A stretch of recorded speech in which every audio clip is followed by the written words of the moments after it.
গুপ্তভাবে mob create করে প্রকাশ্যে সবকিছুই হবে, উন্মুক্তভাবে রাজনীতির চর্চা হবে ক্যাম্পাসগুলোতে আবার অশনি সংকেত। মাননীয় স্পিকার, এইভাবে যদি গুপ্তভাবে মব ক্রিয়েট করে ক্যাম্পাসে অশান্তি সৃষ্টি করা পায়তারা শুরু হয়, মাননীয় স্পিকার, সাধারণ ছাত্রছাত্রীদের জন্য এইটা কখনোই সুখকর হবে না, ভালো কিছু বয়ে আনবে না।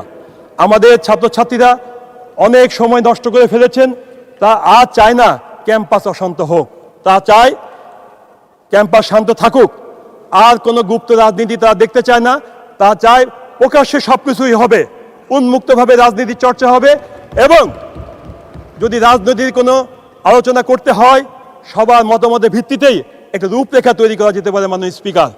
আর যদি সংসদ মনে করে ক্যাম্পাসে কী টাইপের রাজনীতি চলবে সেটা নিয়েও সংসদে আলোচনা হতে পারে মাননীয় স্পিকার।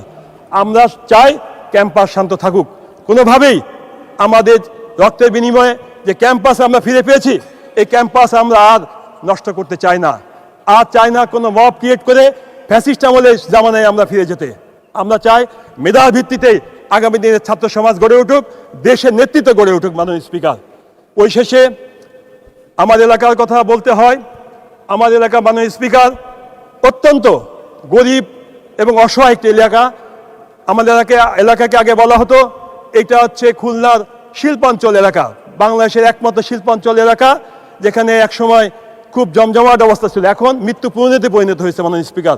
মাননীয় স্পিকার, আমাদের প্রধানমন্ত্রী নেই, উনি গিয়েছিলেন।